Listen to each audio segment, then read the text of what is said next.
Welcome to the Story Tinker podcast, a place for in-depth analysis of stories, mainly from Webtoon. Co-hosted by sharp, witty, and dare I say, thirsty fans, we dive deep in every episode, analyzing character struggles, relationship development, and of course, theories. We also interview people working in creative industries. You can follow the Story Tinker on YouTube, podcast platforms, and social media. For bonus content, sneak peeks, and more, you can support the Story Tinker on Patreon. We're really appreciative of your likes, subscribes, follows, comments, and ratings on all platforms. Thanks for listening to the Story Tinker, and let's get started.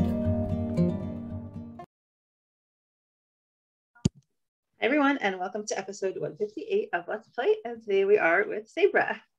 Hello. Who you all should recognize. The one that can't keep her mouth shut to save her life. Well, that's a good thing. We like to talk. That's what we're here for. That's what I just love it. I think it's so much fun. And this is a cute episode. I love it. Yes, it is. And I know we just said 5 seconds ago, but I totally forgot who was doing part 1 and part 2. It's okay. You can go ahead and start. Okay. All right. So we are in Sam's office. We see her desk, and we see Sam and Umed with their arms crossed, looking down, and this really cute, like, pause moment. Yeah, just ...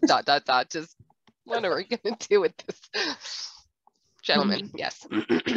And we hear Charles saying, I would recite the saying, take a photo, it will last longer.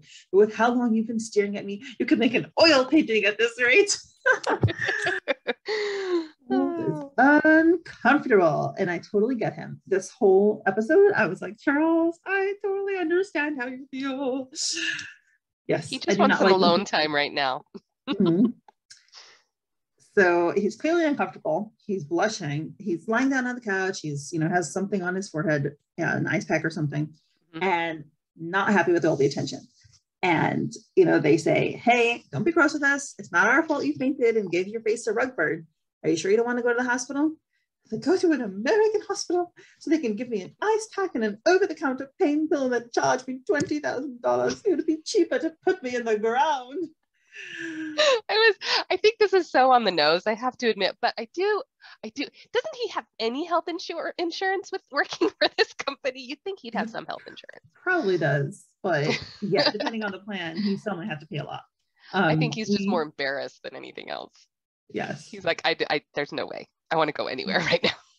Yeah, but the point about that is 100% true. We had 1 year, we racked up like $20,000 in hospital bills after insurance because my husband had an accident, so that was a big thing. But then even the rest of it, we had like a few things that year, and yep, there we go. It's true. So he, still blushing, and we have a close-up. I simply want time to rest and collect myself. Is that too much to ask? And yeah, he's embarrassed, super embarrassed. Yeah. That kind of makes me wonder, he just doesn't have very many people that he can just feel comfortable around doing things like, I mean, when you're married for a long time, you can do anything in front of your spouse. Yes. And it does not matter. And we all know we're talking about like farting and things like that. You've been married for 12 years. Somebody farts in the room. You give them a look. You roll your eyes. You say something. But really, you're not going to leave. You're not going to, he doesn't have any of that kind of level of comfort with anybody. Yeah. And I was just thinking about that because I do have that level of comfort with my husband. Like, yes, the farting and, anything goes. But something like being incapacitated or being in pain, I don't know. I'm trying to think because I guess I've been sick around him. I've never had. What about like being in labor? I didn't let him in the room. Sorry, wrong example. I didn't let him in. The second one, he went to work, so he wasn't there. He just missed it because I sent him off. I was like, oh, don't worry. But the first one, I didn't let him in. Have a baby. Yeah. Yeah, I didn't let my midwives in either because I was uncomfortable showing distress. I didn't want anyone to see me weak. So you can really relate to Charles. Yeah. You can really very much. My first one, he came on his due date, and I think, let's see, My husband was there. My mom was there. My sister was there. My sister-in-law was there. Wow. And my family friend was there. And I've been seen by so many people. So I was just like, there was absolutely no embarrassment. Yeah. And then the doctor's like, I'm going to have a student help me. And I'm like, fine, go ahead, whatever. So yeah, this second one, I ended up having 7 weeks early. And so it was like nobody else was in the room except me and my husband and the doctor and a nurse. So yeah. So for me to see him this embarrassed, I can't relate too much to it, but I can see that you could probably really relate to his. Yeah. I know my parents, when we were younger, they said that whenever we fell down and, hurt ourselves, like we would start crying. And then my parents were like, they didn't want to make a big deal out of it. So they're like, oh, like, oh, wasn't that funny? Wasn't that funny? And then I would look at them be like, actually it wasn't, but then I would start laughing with them. So I think it's been, and I think that was great. And so that's my natural reaction. Like, I really don't like to show pain. I think it's, it's funny, hear the words coming out of my mouth. Like, I don't want anyone to take this the wrong way, but this is my feeling, because I feel if I show pain, it's like babyish, it's immature, it's weak, and I just don't do it. And like, I think I have a very high pain tolerance period anyway, but like, yeah, I guess it really comes from that. And well, that's actually, I think, very good. Show pain in front of anyone. I really don't. Yeah, I think that's actually a very good parenting technique, because if your child bonks their head, before they actually even respond, they usually look to you, especially the little ones. And if you go, oh, are you okay? And if you panic, they will panic. But if you're just like, oh, oopsie daisy, if you act like that, then if they are really hurt, they will cry. But if they're going to be okay, oh, okay, we're fine, everything's okay. Then they'll just hop up and go play. And the opposite, I mean, did you see that? I think it was like a TikTok challenge or something, where you're holding your little baby and you smack your hand on the wall and make a loud bang, and then act, oh, are you okay? And you pretend to the child that you accidentally hit their head, even though you didn't. Then the baby will just start crying. So it's really, it's really the opposite. And both the things work. And Charles, he just needs somebody. It's okay, upsie daisy. I think he wants to be left alone. He really does. Yeah. Leave me alone. He's so embarrassed. Umed is not like, I don't think he even understands why Charles is embarrassed. He's like, ooh, you're in a bad mood, aren't you? But I guess I worry more if you were anything but. Thanks, Umed. Now we know what you think of Charles. I know. He's got this little embarrassed sweat drop too, though. I think he's probably just like, this is too much for me. I'm going to tap out. Yeah, and that's what he does. He's like, hey, Sam, can you babysit the grumpy Gus while I take the rest of the team out to lunch? And she's like, sure. And he's like, babysit? Or Charles, babysit. Yes, baby. Charles, you're a big baby sometimes. Baby.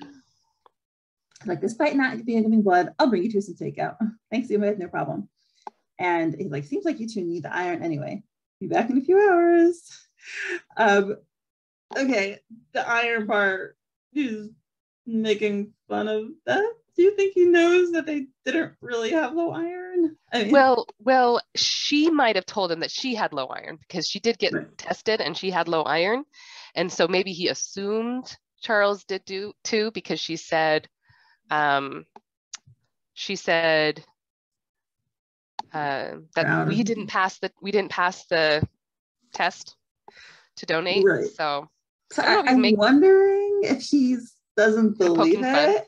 Oh yeah, especially because Charles seems like you two need the iron anyway, right? Yeah, maybe that's what he's saying. I don't know. Wink, wink, nudge, nudge. I'm gonna be back in a few hours.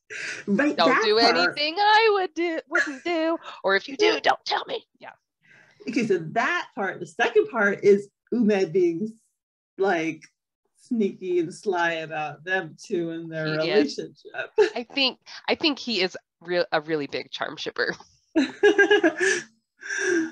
It's cute. Well, I've seen some people theorize that maybe Umed is like helping Mr. Young spy, and they've derived some negative behavior from him. I don't see it. I don't see it either. But then again, to be honest, I really liked Mr. Young. Like, he was so crazy and spastic and hilarious. And now I'm just like, oh, you're pretty toxic. This is not good. This is not a good look for you, Mr. Young. So I guess she could surprise us with bad behavior from Umed, but I really just see cuteness. And in all honesty, I think if he was working for Mr. Young, I don't think he would be trying to encourage them to be alone. Yeah, true. 100%. Mm-hmm. But it's cute. I like how he's giving them his support. I would totally do this. My friend's getting married and she's, discussing furniture arrangements in her bedroom. And she's like, it's a king size bed and it's so big and it takes up all this space. And I'm like, okay, I'm trying really hard not to make jokes. Oh God. Anyway, so yes, I'm always the one encouraging my friends' romantic alliances. Imagine what you can do in a big size king size bed. I actually am the one who helped set them up. Yes, so they're getting married. Yes. Yay, you're a matchmaker. Awesome. I'm so excited. My sister-in-law set me and my husband up. That was pretty fun. So that's cool. We got married after knowing each other for 3 months. Oh wow, even faster than me. We were engaged on like our third day, third blind day, and we got married 6 months after we met. But that's so cool. Someone else. It's a fast marriage. High five. Yep. We were a bit older, especially, to be honest, in Utah. If you're not married by your early 20s, then you're considered a menace to society. And that's where I live. I live in Utah. So me being married at 24, that was considered a bit older. And my husband was 27 at the time, but we both dated a lot. We knew what we wanted. And so 3 months was plenty for us. And 12 years later, almost our 13th wedding anniversary. So something's gone right. Nice. Yeah. My best friend. Very similar then. I grew up ultra Orthodox. Everyone gets married at 18, 19. So yeah. So it's a similar kind of, similar kind of culture with early marriage and chastity, no dating. Yeah. No intimacy before you're married. Yeah. I went to all-girls high school. I didn't even talk to boys since I was a kid till I was dating. So yeah, mine was a little bit different. I didn't go to an all-girl school, and we were encouraged to date, but we were not encouraged to date. What's the word I'm looking for? Exclusively. Yeah. So it was like you go on a date with one person, you try to go on a date with your next date would be with somebody else and things like that. And so I'd go to the high school dances. I date a lot in college, and dated a guy for 2.5 years even, and I knew that wasn't going to end well. And so I asked for my sister-in-law to set me up on a blind date, and that's how I got this guy. So, I like him. I'll keep him. He's my best bud. We're friends. He's my Umed. He's like that? Yep. Okay. I totally want to schmooze more, but we should probably get back to let's get going. So Umed leaves, and Charles is on the couch being all grumpy. I love it. Just grumpy, but like his little downturned mouth, and you just see how miserable he is because he's so ashamed. And I know, yes. I totally relate to this. Totally. Like, it's just so embarrassing to be seen in a position of inferiority. And I mean, again, not everyone relates to this. I don't really get how Charles is feeling. I know other people can care less, how other people see them, but Charles is someone who always likes to be professional and capable and in control and in command, and to be seen as less than that is just so hard for him. Yeah. So hard for him.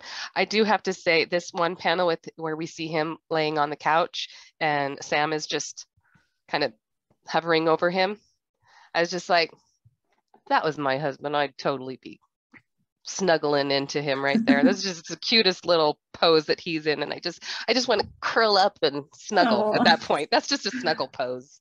That's sweet. Yeah, he has such long legs. I'm just noticing they like go on forever. Really long legs. I know, he's so tall. And Sam's like, do you need anything? He's like, I am perfectly fine. I simply need a few minutes to get my bearings. Totally denying. Doesn't want to be seen as weak or needy. He's not even looking at her. That's how embarrassed he is. Closes his eyes. Like, you don't need to babysit or dote on me. Oh, no, doesn't say anything. Look at he's totally got a pout there. That's just so the silence. It's just totally just a pout. It's the cutest thing ever. Well, because the thing is, I mean, especially with what follows, I really think he does need somebody. He does need somebody, but he's just not willing to acknowledge that he does need something. And he's never really been able to open up to, I mean, we talked about him being more open and being willing to be, what was the word you used? Not intimate. Vulnerable. Vulnerable, thank you. Yeah. And it's just, he needed it. He needed this. This episode was definitely needed. And I'm so glad that we got this episode before the storm hits, before everything goes crazy. And this is sweet. This is a sweet episode. I like it. Okay, we got him pouting. Yeah. And then he finally has the courage to look at her after being silent for a while, turns and looks at her in the face and says, what? Because clearly, you know, there's something unsaid that he knows. Yeah, and she's probably just sitting there staring at him. Right. The weight of her glance is there. He senses it. And finally he's like, what? And she's like, I'm just wondering how much longer you're planning on lying to me. He's like, dumps. It's like, Samara, I'm not. Give me some credit, Charles. I may lack your charisma and not pick up on minute social cues like you can, but I do know anxiety when I see it. Oh, good for Sam. I'm so happy that she's being direct and forthright and like confronting him. Yeah, and not in a harsh way either. She's like, just give me some credit. I know anxiety when I see it. This is, she's just understanding, and I appreciate that from her. She's not being accusatory. Right. So she's that. I wouldn't expect her to be, accusatory because she's a very gentle person, but I'm happy that she found the courage to confront him because she's usually intimidated by him, which she even says so later. And she, he's the one kind of who takes charge more. So I'm happy that she is, not letting him get away with being emotionally closed. Yeah, I think I was more thinking because of the way she says it, I'm wondering just how much longer you're planning on lying to me. That could be, without looking at her facial expressions, you could, like if somebody sent you that in a text, you could definitely think that was being accusatory. How long are you going to lie to me, right? And so, but she didn't say it like that. You can tell by the look on her face. I'm just wondering how much more you're going to lie to me. I know this is anxiety. I can see it. I recognize this. Yeah. And so she's like, so which is it? The needles or the blood? And he has closed his eyes and turned back away. Probably hard for him to be, to open up to her. At least he needs some way to defend his little heart, so he's protecting himself by doing that. And he pauses while she sits down next to him and says, it's the needles. I can't help it. They fill me with absolute dread. Aww. Oh, poor Charles. And she sits down next to him and she's just being there for him. So sweet. And she leans over him and says, is that why you held my hand at the doctor's when I was getting the shot? And, she jumps up. This is the flashback to when she was at the doctor and he was holding her hand. And, she found it very comforting back then. We see that his back is turned away from her and he says, I'm not a fan of needles either, Miss Young. Now we see a new panel where we see him totally freaking out and nauseated. And he says, I was trying to cover myself just as much as I was trying to comfort you. Yeah. And we kind of talked about that last podcast. Just, it probably was very hard for him to be in that room. So I'm impressed. Yeah. I mean, because it could have been so easy for him to, I probably should not be in here while you're getting your exam. He could have made so many excuses on stepping away, explosive diarrhea. But he didn't. He tried to comfort her, even though this was obviously so difficult for him. But right. I mean, I got to say that does require courage. So, and she questions him. She says, sorry for not understanding, Charles, but you're perfectly healthy. Why would you be afraid of needles? She's kind of wondering where this fear is coming from. Doesn't make sense to her. It's interesting because I didn't think you needed to explain a fear of needles. Like, I think that some things are just inherent. you know, so, but he does have a reason. And he says, I think there are some things that are like pretty obvious why you would be afraid of needles. It's obvious why you would be afraid of spiders. It's even kind of obvious why you would be afraid of clowns. There's other fears that are not as obvious that I think you would need to explain. Like I have not maybe it is a fear. I despise chalk. And it's not the writing on it, it's the actual feel of it. Even talking about it, I feel like I have it in my mouth. It's just blech. So weird things like that, they need a little more explanation. This one, I don't know why she's questioning it either. Yeah, but well, we do get an explanation. He says, there are needles outside the world of medicine, Samara.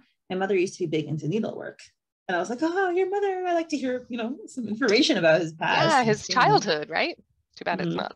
Yeah. And he says sewing and cross stitch, that sort of thing. And do you want to continue? Yeah.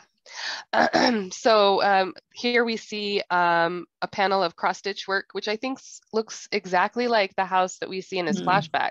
Yeah. So was he living in his childhood home with his wife? I was kind of wondering about that. It's probably just, you know, he probably grew up in a nice little village. Cottage, yeah. Yeah. But it's super cute. My mom used to cross stitch a lot. I cross stitch as well. So this is kind of close to home, to be honest.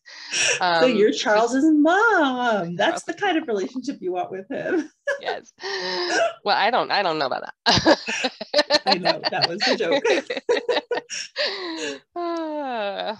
By the way, I have to say something that's so funny. My son is he has like dark hair and dark eyes, and he's like a really cute personality. And every time when I see someone that looks similar to him, even if he's like whatever 30, and it reminds me, I'm like, oh, you're like Shimshon, you're like my son. And then I'm like, you know, sometimes they're like a cute looking guy, and I'm like, but the second they look like my son, you know, it's like a little different. It is. It makes you think a little differently. All right. So sewing and cross stitch was her sort of thing. One day she lost a needle. I've done this before. This is hard. She looked everywhere for it, but couldn't find it. She figured her cat had knocked it under some furniture.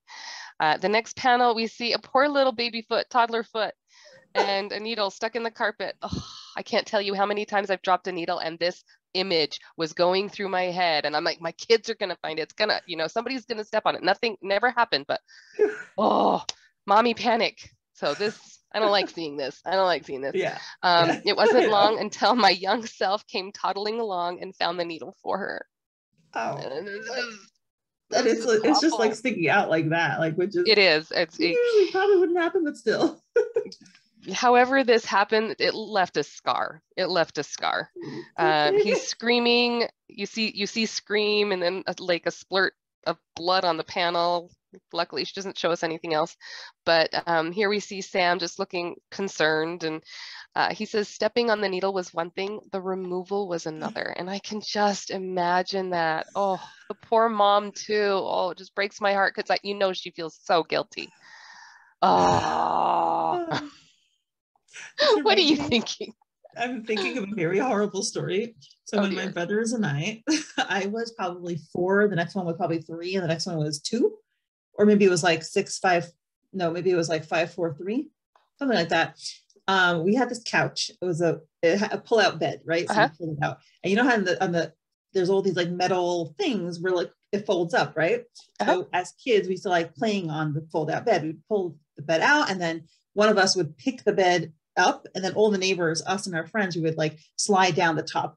Anyway, so we were doing this. I was holding up, me and probably my neighbors were holding up the bed, and we were all sliding down. And my youngest brother at the time, who was maybe either 2 or 3, got his foot stuck in one of the folding things.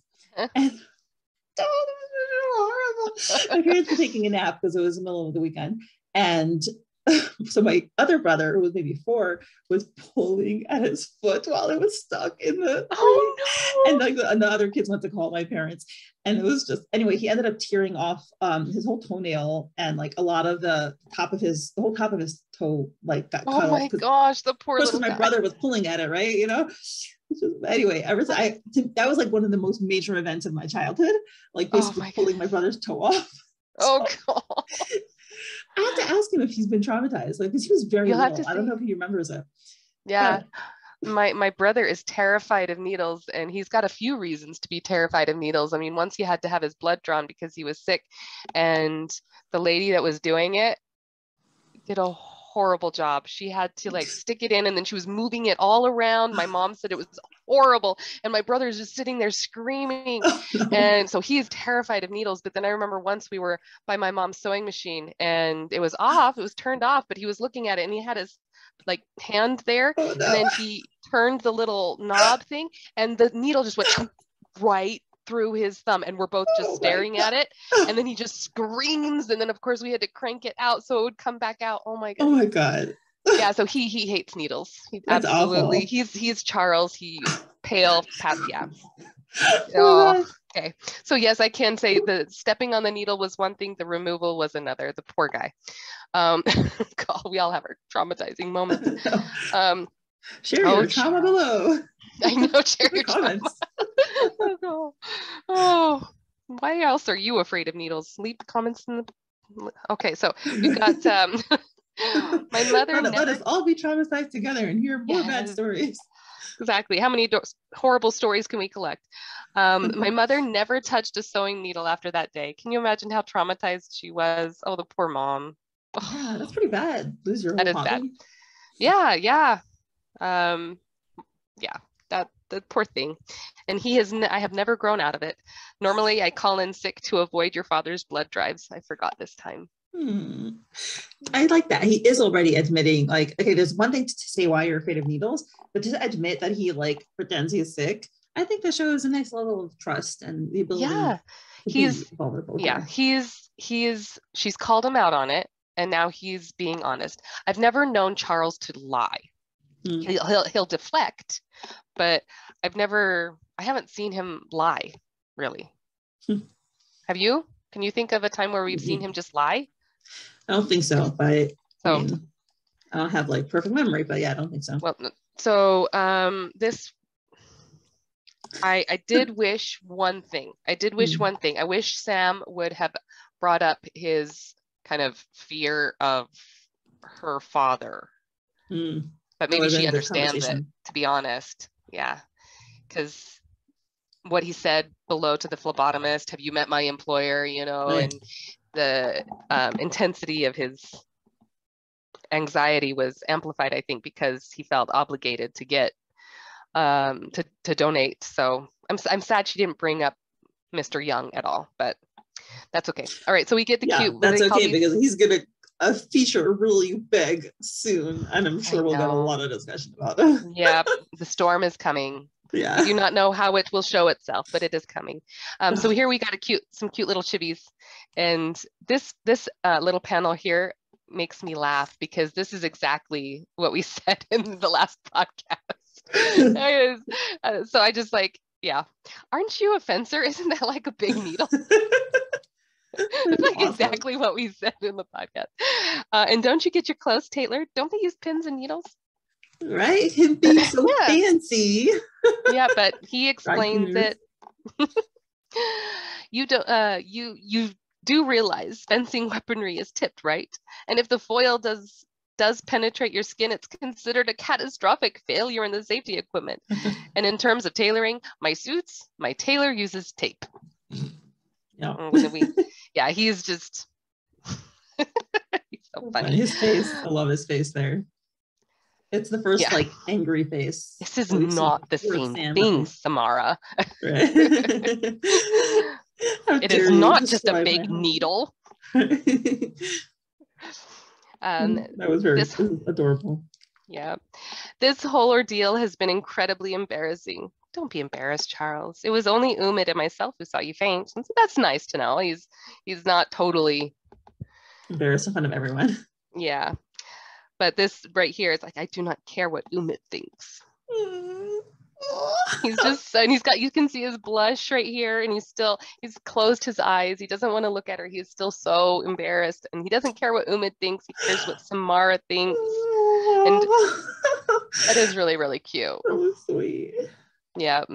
But this is so good for him. Oh, This is so good for him. And can I just say one more thing? I can't tell you how happy I am that we did not see any chains in this episode. No chains whatsoever. Oh my gosh, you're right. And there could have been so many moments for chains, but there were no chains.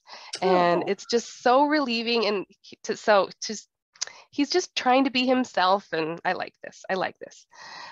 So he sees Sam she starts to blush a little bit too. And she's also a little bit a loss for words. Yeah. And she doesn't mention it. She doesn't call him out on it. She just moves along. Why didn't you let me? She also has trouble, integrating that she means that much to Charles, because she devalues herself and doesn't understand, like, why is Charles into me? Like, really, me? So I think she needs time to assimilate that information. Yeah. Well, we've talked about it before, how she does not realize how she affects him. And this is a little glimpse where she can, Charles, you're actually showing a little bit more than, I don't know. It's just cute. He's just being vulnerable. And it's very endearing. And I'm glad that they get this moment. Why don't you let me check your injury? And oh my goodness, does he start to panic? Samara, that isn't necessary. I just want to make sure that the swelling goes down. And he's starting to, you can see his feet wiggling. He's like panicking. No, don't. He's like a little toddler. Mom, don't look at it. Don't look at it. Don't pull out the splinter, His socks. We must pay attention to his socks. I actually used to work for 5 years for a company that made mainly socks. So, yeah. So I noticed people's socks. So he has boring socks. Sorry. I wonder who took off his shoes. He probably didn't. Yeah. I used to never wear my shoes at the office because I hate wearing shoes because they make your feet smell. Anyway, totally unnecessary information. So he's panicking. She's reaching for his little ice pack thing. My pride is already wounded enough. I would rather you didn't see me like this. And he grabs her hand. He doesn't want her to touch him. Yep. This is pretty silly of Charles, I have to admit. This is pretty silly of Charles. Maybe he's just so used to looking beautiful, he can't handle the idea. I don't know. But this is pretty silly of him. Samara, that's me. I'm pretty sure I would act like that. Please, Samara, you will think it's hideous. Why is he worried? He couldn't be hideous if he tried. He's too good looking. Yeah. Oh, and so he's literally got his hands up, and she's like, on the contrary. She lifts up his hand. She interlaces her fingers. On the contrary, Charles. And he's like, don't look. And then we see their hands holding, and it just she lowers it to her lap, and she says this key line: "It's a pleasant change, seeing you more vulnerable. You are certainly a lot less intimidating. We needed this. We needed this." That's awesome. Yes, she has seen him in this, even with all of their intimate moments. She still has him up so high on this pedestal because she's just nervous around him. She doesn't understand him yet. And seeing him like this, it's not demeaning or anything, but it brings him back down to her level, and she's not so scared. She's more calm. She is more understanding of him now, and hopefully he can be more of his true self around her now, and she can see more of his true self, because I think he's shown it a few times, and she just doesn't see it yet because she doesn't understand him yet. So I will say, I don't think that who he is not his true self. I think his true self is someone who's very controlled, right? And it's funny because reading it, I tell a lot about myself from this. Even when he gets vulnerable, right? My mind is like, oh, that's a good thing. My heart is like, I can't. Like, it's very, very difficult for me. And like, I always force myself to, I guess, admit my own faults because I know that I should, and I work on it. Like I always say, like, I don't want to appear more perfect, perfect. And I know I'm not. Like I want to appear perfect, but I know that it's a bad trait. So I always force myself to say, oh, I'm bad at this, I'm bad at that, or this is what I'm not good at, whatever. But like, I am so like him. Like I can't, I don't want anyone to see me in like less than perfect state. And I don't know, because in you saying like, oh, you know, it's good for him to be less controlled, my brain says yes. My heart is like, no, must be in control at all times. Maybe this will help a little bit. I don't expect Charles to do a 180-degree flip-flop. He is who he is. What I want is Samara to be able to see it. Remember when they were walking through the hallway, when they just got back to the office and they got out of the elevator and she looked back and saw him shutting down? If she really understood him, she would understand what that shutting down meant when he was trying to get control in place. He's still going to do that. He's still going to go around work trying to control his emotions, still look stoic in the way he has been. But if you truly know somebody, you understand what they're doing. You know, when you look at them, that person is not always feeling the way they look. And I want Sam to be able to see that. She might be able to look at him and see him, you know, doing his thing. But if somebody's mentioning needles, she'll know that what's going on inside. She'll understand what is going inside of him, as opposed to what people are just seeing and what he portrays. That's what I want from Sam. I want her to be able to understand why he does the things that he does. I don't want him to necessarily change who he is. Does that make sense? Yeah, I mean, and I do think that he probably does need to learn to let go a bit, but I don't know. At least with someone. So that actually brings me back to another question. When, you know, he mentions a few times he was more like Sam, and, you know, he was very different before his wife left him. And I wonder what happened to all of his friends and family from when he was a little more emotionally healthy. Like, you know, we get the sense that he doesn't have any friends, he doesn't have anyone like to support him. I always wonder, like, what happened? Did he just distance himself from his friends, or are you just not seeing them? I think my guess is, since he got married right out of high school, I mean, I think he said he married at 18. My guess is that his best friend and his wife and Charles were all friends, and they probably had a whole group of friends that all hung out together. And my guess is when everything went crazy, by seeing him wrap up all of his emotions in chains, I really honestly think that he had some type of panic attack, anxiety, mental breakdown, and he had to chain all of these pieces of himself up to become a functional human being. And I mean, he moved to America. He left everybody behind. And I really honestly think that that's what he felt like he had to do. Maybe he does communicate with friends from overseas. We do not see that at all. And maybe it was just too painful to keep in contact with his other friends that probably just all remind him of moments with his ex-wife.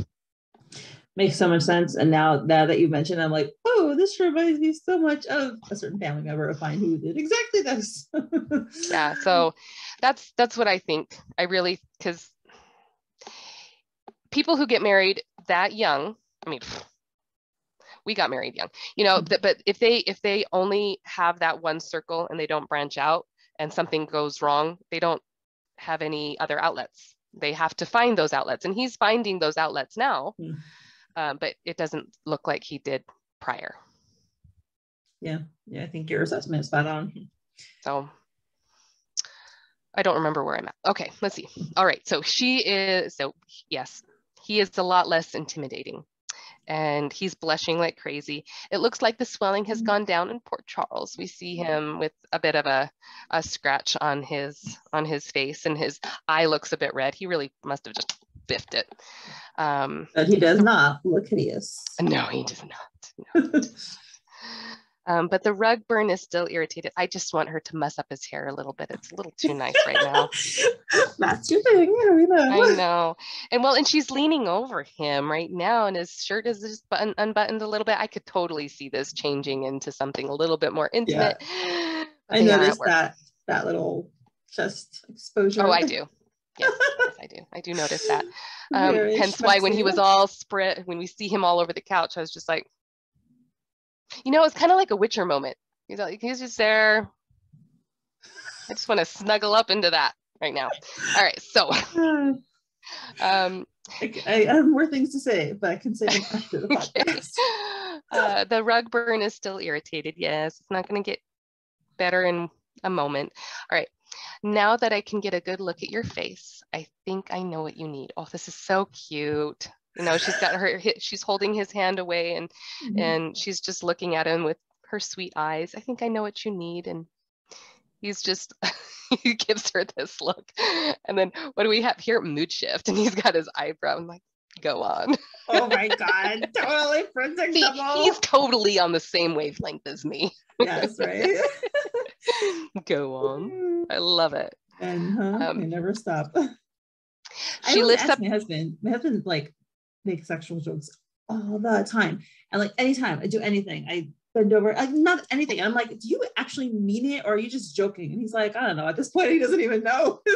You know what? My husband does the exact same thing. He does the exact same thing. And I think it's like, depends. Are you in the mood? You know, like, do you really want to do something right now? I could. Are you willing? You know.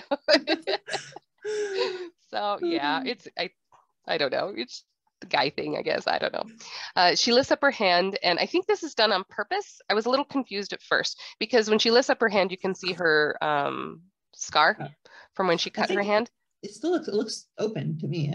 I know it still looks pretty deep and pretty sore, but we haven't seen it in a while. We haven't heard about it in a while. So I do think this must be on purpose to show it again. I don't know if it's going to come back into play or what. I'm not really sure why it was definitely prominently shown. And at first I thought this it must be. I mean, unless it's we're using a panel or something, but like, I don't know. Yeah. I know Monkey had a lot of pain this week, so maybe it's just the reflection of her writing pain. I don't know. But when we see his face, it's like a close-up of his eyes. At first, I thought he was like panicking that he saw it, but it doesn't look like that. He's just kind of blushing a little bit, and then she starts rubbing the crease in his eyebrows because he's tinting his brows again, and she's doing the same thing that he did to her. There, that's better. You don't want to get worry lines. It's so cute. That's it. That's all she had in mind. Charles was like expecting, some things, and she just wanted to crease his eyebrows out. Remember when he did that to her and what she started thinking about? Did she get a nosebleed? No, that was no. When Charles first rubbed her tinted brows, she had a flashback to when her mom would do that for her dad, when her mom would do that for her dad. And so it was just kind of like, it was an intimate moment for her, just thinking about, this is what people who care about each other do. And now she's doing it for him, and it's knowing how she perceives it. It's a very sweet moment, I think. And I think he would think it's sweet as well, in all honesty, even though he probably was hoping for something else. Being afraid of needles is very common, Charles. You don't need to be scared or ashamed. And be gentle with yourself. You're doing your best. And she's still just kind of rubbing his tinted brows, and he starts to hold her hand, and he holds it to his face, which I think is so sweet. It reminds me of when they were intimate the first time. She asked, what should I do? And he mentioned he could touch her. She could touch him anywhere. And she touched his face. And and when he was imagining that she was at his house, he imagined her touching his face. Aww. And so it's just like, it's special to him. He likes this. And he just, thank you, Bunty. And he holds her hand, and she holds his face, and it's just very, very, very sweet. And then the last panel, and then it's over, and I just died. Yeah, it's like the only episode that doesn't have drama in it. It's like a sweet one. Usually the episodes end with something. Yes. So I feel like next episode we'll get maybe somebody else. I don't know. Maybe it'll be Mr. Young on the plane. I don't know. Steaming and popping out of blood vessels popping. Yeah. My goodness. So yeah, I feel like this is the calm before the storm. We get this sweet moment. She learns a lot more about him. He becomes a little bit more vulnerable. Yeah. His facial expressions are so good. Like the expressions when she reaches out for him, and he he's his eyes wide. It's just it so perfectly encapsulates his expressions and feelings. I just love it. I think it's so well done, and it's so nice to see that side of him. It is. Very It rare. is.